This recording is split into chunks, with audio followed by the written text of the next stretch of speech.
pound for pound, top 2 or 3 most dominant organizations in the past 5 or 6 years. Like, not many teams beating them. And when you got a young dude like Jason Tatum steering the ship the way he does, man, the Celtics are thinking bigger than just his game. They're thinking legacy, bro. Yep. They all buying in the legacy and really comprehending, like, let's get the last dance situation popping. True story.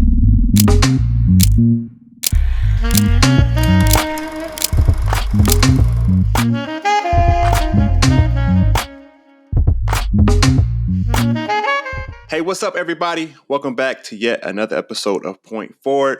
I'm Andre Iguodala with my guy, Evan Turner. Follow Point Forward on all platforms at Point Forward. Point Forward is sponsored by DraftKings. Stay tuned because you'll hear more about DraftKings and all it has to offer throughout the show. DraftKings, the crown is yours. Point Forward. So, ET, we back. I was able to see Game 2 live and in color. I saw some really great things that I'm excited to have a conversation about. But I know we were talking throughout Game 2. Celtics got a win up 2-0. And it seems from the DraftKings odds on Futures Finals MVP that JT Tatum is still favored to win the Finals MVP. Although I did see a Wall Street Journal article, and I think it was a New York Times article, maybe. I know it was Wall Street Journal for sure. Drew Holiday is supposedly the favorite outside of Vegas. Thoughts on Game 2, or thoughts on Game 2 and you know what's been happening in the series. I thought Game 2 was a great game. You text me halfway through and you're like, JT's playing perfect. He should have 12 assists right now. And that was in the first half. And that was in the first half. And I definitely agree. I thought how Luka came out attacking was pretty crazy. But like I said prior, the one thing that's going to occur that the Mavs really need is that 2016 combo of 80 points. You know what I mean? Yeah. And, Kyrie can't, average the 14 that he's averaging. And from Game 2, you see Drew Holiday just steps up and really shows he's the best utility man in the world, to be honest with you. Last series, he shot 60% the whole from the field. Oh, wow. Last night, he shot damn near over, 70%? Mm-hmm. 11 rebounds, man, and literally no turnovers. Like, one thing that's occurring is somebody damn near playing perfect and filling their role. Yep. It's like, shoot, he made a lot of big plays down the stretch. Even when they were going on that run, I think they were up 8.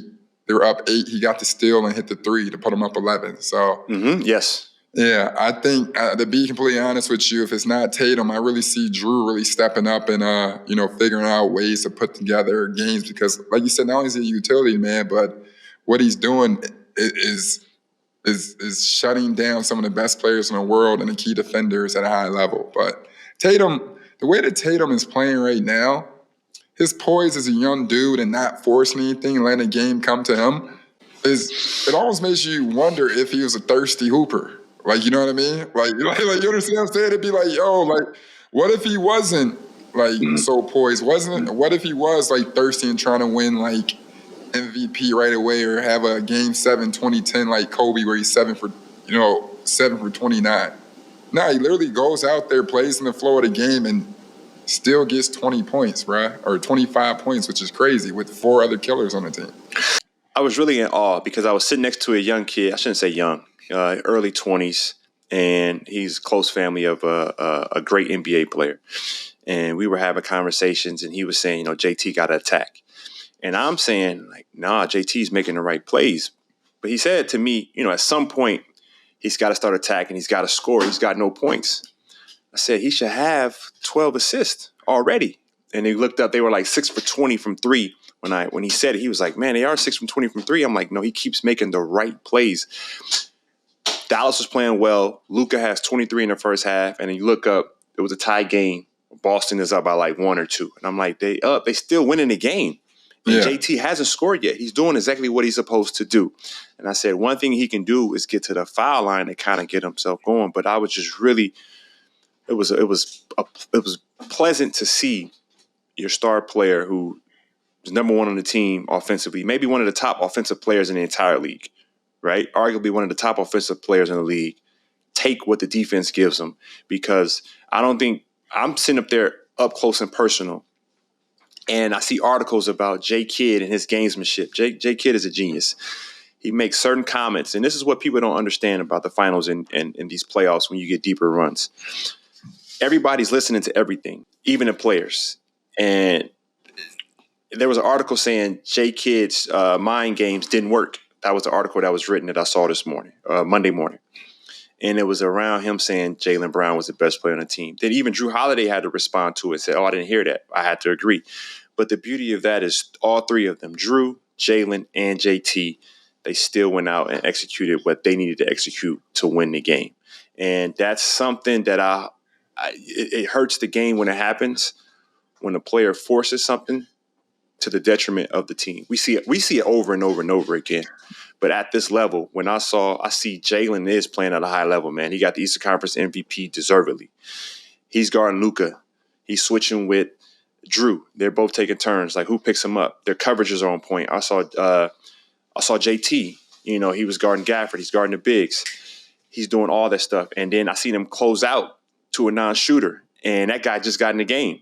Yeah. Who's my Australian guy who's come back to the league? Kleber. Shit, he's supposed to be. No. Our Australian guy. Oh, Dante Exum. Shout out Dante Exum. Dante Exum came and hit a big three, but Dante Exum comes in the game. That's JT's guarding him. Yeah. Turns his head and closes out, but closes short. And then Dante drives. He did exactly like I could tell that they were executing at a very high level and that like the basketball purists are respecting the game. And on Kyrie Irving's side, Kyrie's doing everything he's supposed to do.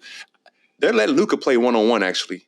They're not letting Kyrie do his thing. When they pressing up on Kyrie, making him drive, and they're sending all the help. Yeah. And people are saying Kyrie's not doing this, Kyrie's not doing that. Kyrie's getting a ton of attention, and Kyrie's making some great passes.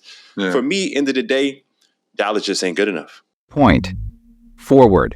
Oh, no, one thing that did bother me being at the game, and you played in Boston, is I kept seeing fans.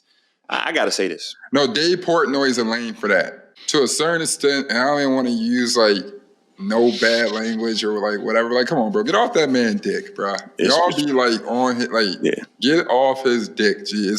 It went from, it looked crazy, G. And El Stool Presidente, man, you usually a smooth dude. That's corny, dog. Like, get off that man top. Like, whoever is the girls to these dudes, man, encourage them to leave that man alone, G. I'm being dead serious. Like, bro, you gotta call people like, man, come get your man, G. He's dead wild and it looked bad, bro. Like, you care that your man is obsessed with this man? Like, stop, bro. This is a stop. Like, stop. And when we're even talking about like Kyrie, sure he made mistakes, bro, but his messages and where he's at and the position and what he's fighting for like his peace and everything, like let's not turn this into a thing where we recognize, and not saying he's Ali, but recognize Ali too late. You feel me? It's big facts. And it's kind of getting ridiculous. There were certain points a few years ago, sure, but this dude has matured, evolved, and everything else. And you're saying like, oh, Kyrie's 0-12 versus Celtics. The Celtics is probably pound for pound top 2 or 3 most dominant organizations in the past 5 or 6 years. Like, not many teams beating them. And when you got a young dude like Jason Tatum steering the ship the way he does, man, the Celtics are thinking bigger than just this game. They're thinking legacy, bro. Yep. They all buying in the legacy and really comprehending, like, let's get the last dance situation popping. True story. And a few times when I was in the arena, I stared at a few fans, and Boston fans are Boston fans. I get that. They bring great energy, but like, it get a little borderline that R word. And I'm trying to stay away from that, but I was in that mode. And then a few times I'm trying to catch eyes with people that look like me. If you in that arena and you look like me and you buying into that energy that's given to Kyrie, you should be ashamed of yourself. Like, we pulling your car. Like, it was getting embarrassing. I was embarrassed. You know, fans are gonna be fans, but like at the end of the day, and I'm not nobody, but like shit, Dave Portnoy, like you gotta do better, big dog. That's crazy. So as we break down Finals MVP odds, one thing I think we should note, Boston took care of business at home. And Dallas hasn't been able to make their adjustments. Game 2 was closer. Question. Do you think that block shot was a foul? It definitely was a foul. Jaylen. I didn't see it. I couldn't see it. No, Jaylen pushed him for sure. Okay. That's for sure. I mean, the only thing I say dude sprayed it himself. So he didn't get above the rim. That's for sure. Now I saw a hand in his back, but I mean, it was what it was. I just think it's a lot. It's like 4 or 5 plays in that situation that got sped up where it could have went either or. But I kind of thought that could have been a foul. But Shorty ran straight under the rim. He wasn't going to finish no way. Yeah, and early in the game, I did say there were a lot of game 2 calls. And someone asked me, what's a game 2 call? I said, well, the call goes for the team down 0-1. And it was a plethora of them. And they were like, iffy calls, like a travel here, non-travel there, a foul here, over the back, a loose ball here, a loose ball there, foul. Like little stuff that it wouldn't dictate the game, but it gets that team down 0-1 and gets them into a better rhythm. But that play, if the game's close, it's in the Mavericks' favor. Because I do think Boston does struggle late in the game trying to figure out which direction they want to go in terms of how they want to attack.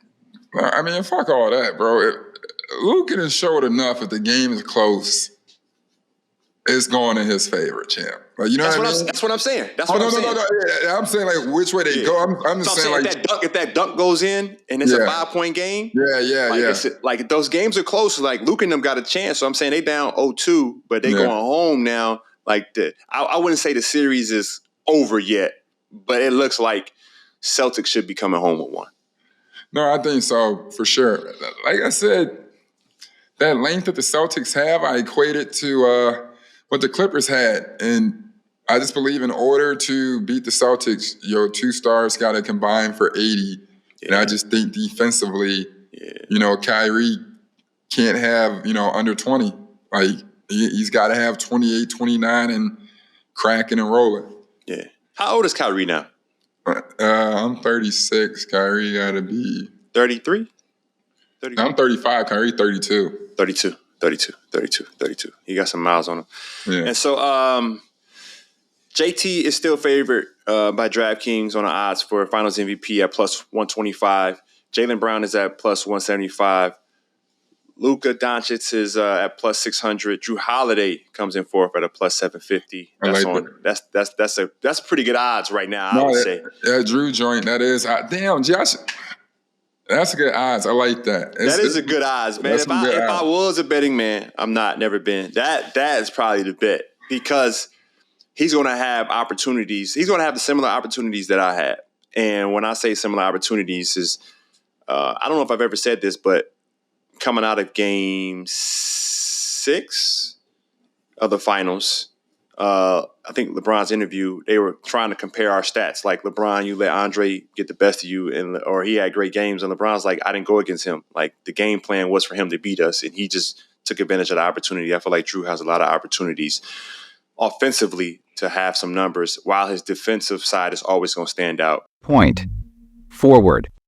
To cap it off, DraftKings series winner odds, Celtics are at minus 800 and the Mavs are at plus 550. So if you're a Texas fan or if you're in the state of Texas and you want to lose some money, you can bet. It's a good return. Point. Forward.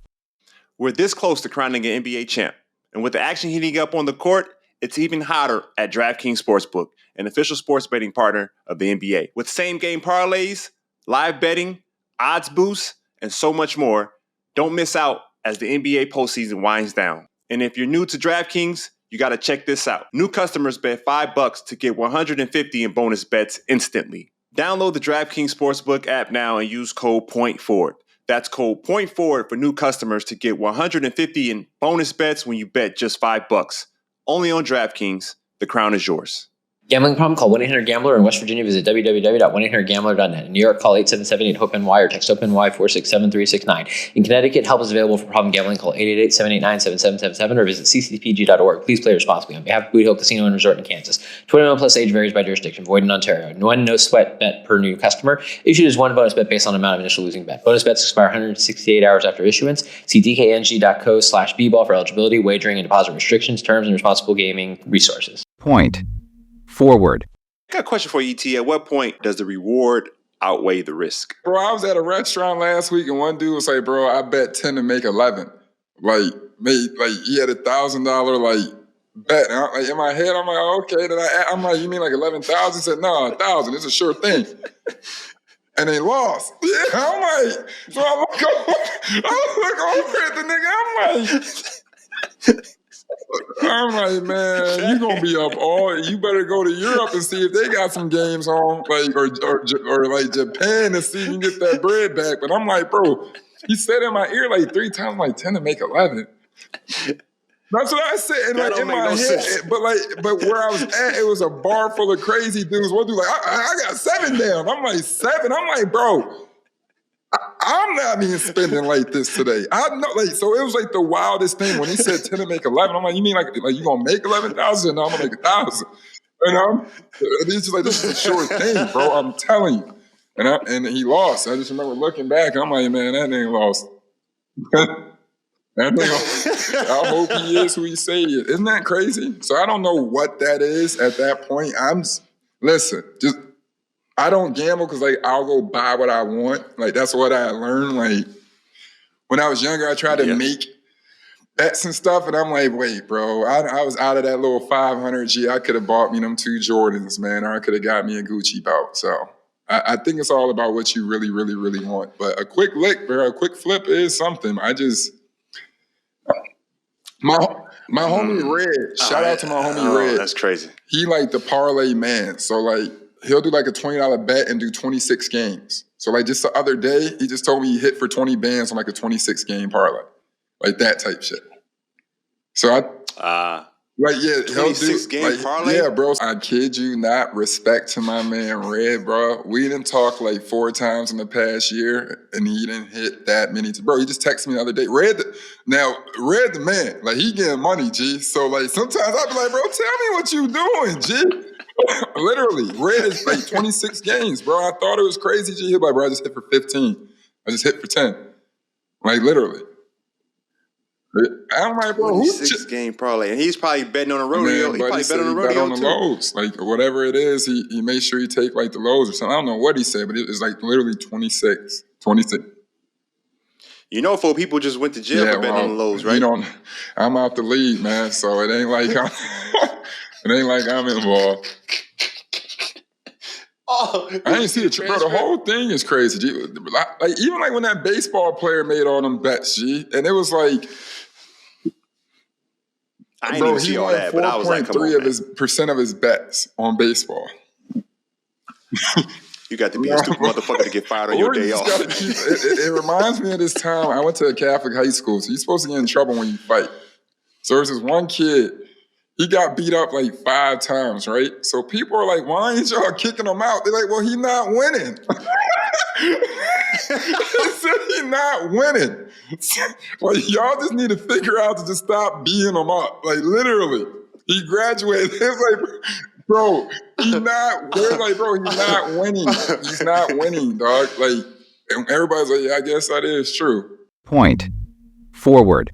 Support for Point Forward comes from Nissan. Listen up, because I'm not going to repeat myself on this ad, and I'm not going to miss words either. Do you smell that stench in the air right now?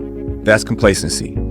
You've all forgotten what it means to reach for adventure, and the 2024 Nissan Pathfinder is here to bring you back to life. And I'm not here for excuses. Work's too demanding, the schedule's too tight, the kids have too many activities. Wrong. You're wrong. I want you to remember what it feels like to be lost, to be on an adventure, to be fully and completely present. The 2024 Nissan Pathfinder can help bring back some color to your black and white life. It's a vehicle that inspires greatness and epic travels. It wants to be dirty and scratched up from brushing past branches out in the jungle somewhere. It wants to pick up scars that tell stories that will inspire people to explore. So get up, get out there, and get after it. You can do more. It's not about the number of miles in your life, it's about the amount of life in your miles. Adventure better with the 2024 Nissan Pathfinder. Learn more at nissanusa.com. Point forward. The honorable, legendary, historical Chris Brown, what is he doing? He's doing the stuff right now that after his meet and greets are $1,000. And at his meet and greets, it's pretty much whatever you want. Like he's picking up big girls. He's grabbing little booties. I took my parents to the John Legend meet and greet. And it was cool. It was straight. We actually saw that next night for Usher, but that was like $1,000. And meeting John Legend, it was cool. Like definitely Ohio guy and everything, but like we weren't like there was a glass up in between us. So like when we took our picture, it wasn't like you were like in between John Legend. It was just like you met him through the glass. Yeah, how fake wanted to be like, bro, if you don't give me my motherfucking money back. Like I was like, bro, I ought to kick your ass right now. But that was it. And then you sat down here like 4 questions and played the piano, and he just dipped. And we were like, oh, okay, this is a wild meet and greet. So now when you're looking at the Chris Brown meet and greet, it's like very engaging, but moment. He's well aware of who he is, man. It could be a little bit ratchet. It do get a little bit ratchet, but I mean, shit, what Trey Songz say, I wouldn't be me if I didn't get a little nasty. I equate it to, and this is my man, and we can dive in because we had some really good conversation with him this past week over the W situation.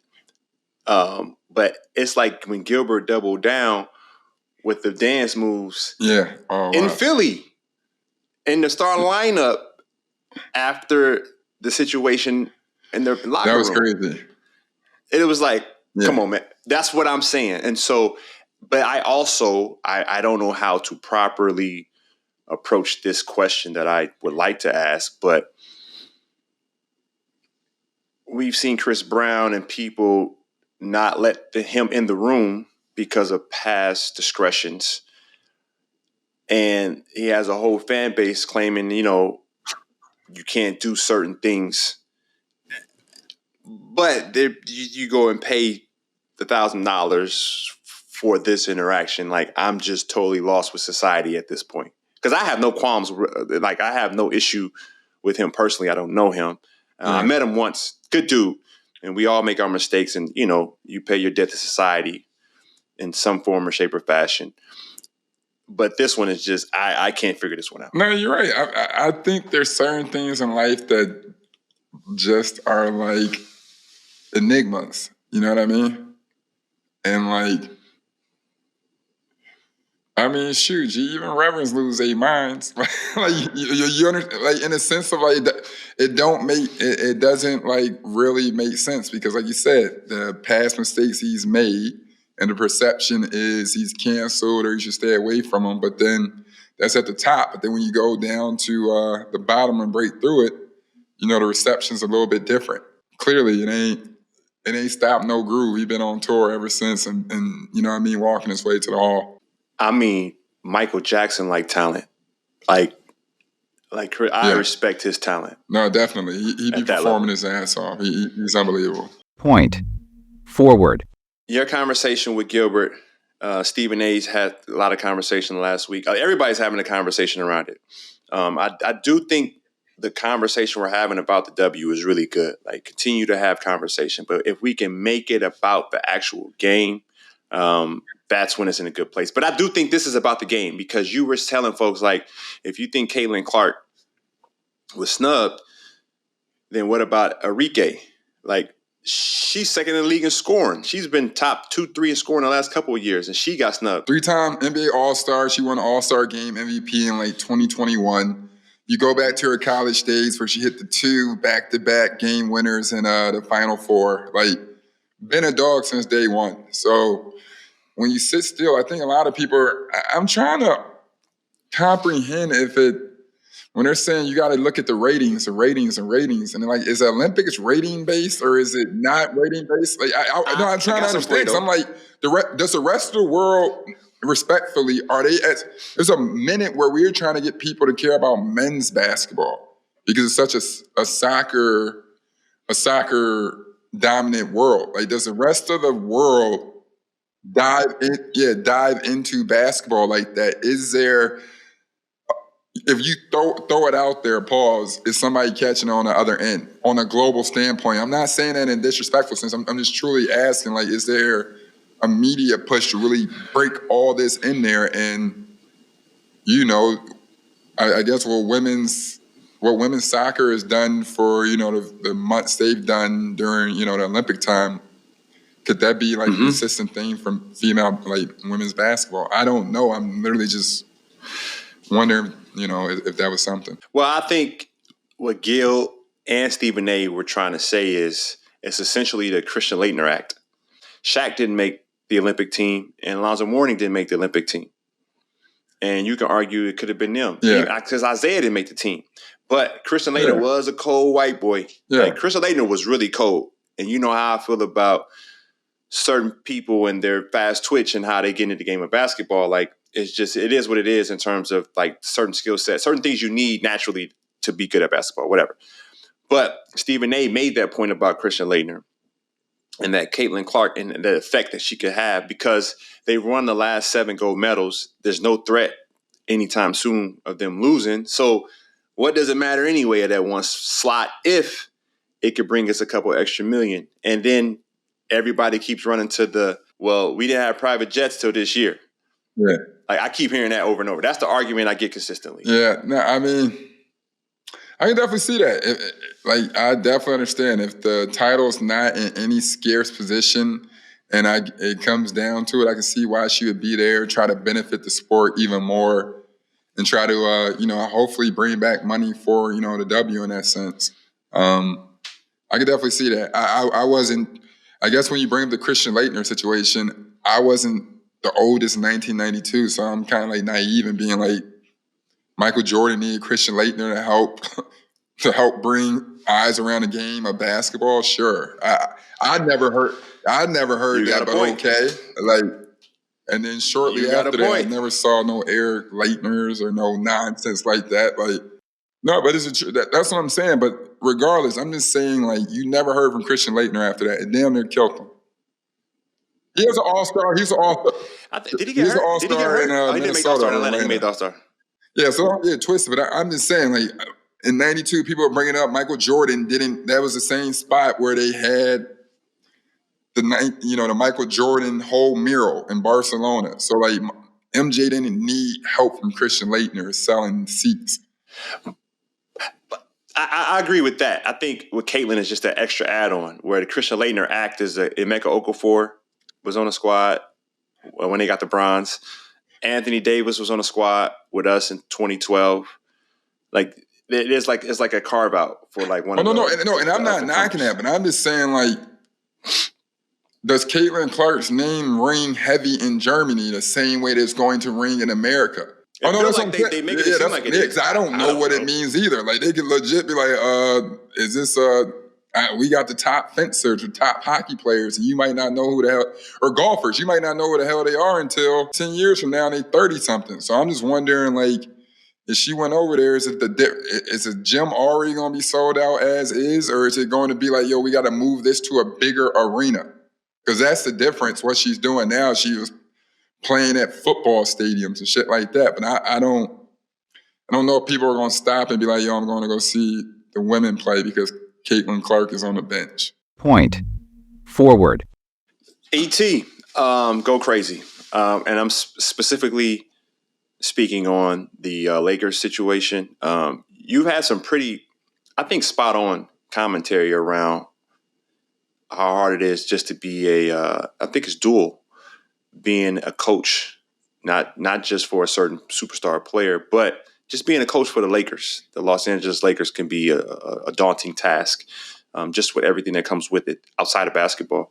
And the reports were that he just turned down the job offer. I mean, I heard 60, 70, or even 100 million. Just your thoughts on that situation and where do the Lakers go from here? To turn down that amount of money to live in LA and to coach a franchise team was pretty crazy. You know what I mean? Because it's make it worth my while. They did. And then it's also as a college coach, it's kind of tough to break into the pros that early. You know what I mean? And to be able to be considered that early. I think Dan Hurley's been rocking for a minute, but correct me if I'm wrong, he's only had 6 or 7 years of some oomph to him, and now he's gotten the offer the job that's has the most championships in history, or the second most championships in history. I think that was kind of a crazy offer, but I mean, good for him. I'm a big fan of the Hurley family, what they do and everything, but I don't know where they go from there. That's a tough job to work, bro. There's nobody really around in this day and age, or even in social media age. You got to be a tough, crazy person to really take on that job, because it's unreasonable expectations every year. I'm going to give me a Thibodeau disciple. So who? Find the closest thing you can find in Thibodeau. I would get Budenholzer, because where's he at? Phoenix, yeah. I would have got Budenholzer. Budenholzer don't really care, and he got like a system. You know what I mean? I would love to see Brian do a player coach. If you don't plan on winning, fuck it. Let's just see it. Bill Russell did it. I mean, the dude coached regardless anyway. When you add it up, like, who knows more about basketball than him? Like, you let some of these coaches that never hoop be the coach, GM, president at the same time, and they be fucking shit up. Do you understand what I'm saying? You're not practicing no way, because it's the least Brian can do. So, like, I'm not saying another coach bite the dust, but it's like his impact is so heavy that, like, whatever he wants, it'll overthrow any coach. He's basketball. And not saying he's not coachable, but, like, shit, he's been in 10 straight finals. He knows what he wants to do, move in and out. Like, you gotta listen to him, or you will listen to him just as much as you're gonna listen to the coach. Half these coaches, like, he been playing 20 years in the league. I got a question for you. If it's a gentleman sweep in the finals, where does Dallas go from here? And I'm asking because it's related to the Lakers. And do you know where I'm going now? Would you get J. Kidd? Is that what you asked? Kyrie? I don't like Kyrie and Brown together. Yeah, I don't think that would work again. If I was Kyrie, I would be better off with Luka. So that's where I would think we'd go from there. You just stay on the right accord and be happy you found the right mixture. Got it. And J. Kidd just signed an extension too. I wouldn't. The Lakers is a thing we all love, but it's not a thing, man. You know what I mean? It's like wearing that one jacket. It's like, bro, it's not, like, let it go. Like wearing Jabot jeans, like, let that shit go. And my Jalen Rose jersey. Yeah, and it's like, damn, bro, Old Faithful again? Like, you know what I'm saying? Like, I went to a Catholic high school, so like every dance, dudes, you just eventually start picking up what the homies is gonna wear. So like, you be like, man, I know Buddy finna show up in that same bullshit Jinko jeans. Like, you know what I'm saying? And this is basically what that is, man. Like, you just love it because you love it. Point forward. Support for this episode of Point Forward came from Nissan. The 2024 Nissan Pathfinder comes with a challenge. Get outside and do more. More adventures, more exploring, more fun. The Pathfinder is ready for mud, ready for snow, and ready to wow with available, intelligent 4-wheel drive in 7 different drive modes. It's built to inspire. Sure, you can take this thing to the grocery store, but when it's just as comfortable cruising across a glacier, it's hard to be satisfied with routine. Challenge yourself to get out and find your next unforgettable memory, and do it in a vehicle that can keep up. Adventure better with the 2024 Nissan Pathfinder. Learn more at nissanusa.com. Intelligent 4-wheel drive cannot prevent collisions or provide enhanced traction in all conditions. Always monitor traffic and weather conditions. Point forward. Thanks for tuning in to another episode of Point Forward. Don't forget to follow Point Forward on social media and subscribe to the show wherever you listen to your podcasts. We appreciate you listening. See you next week.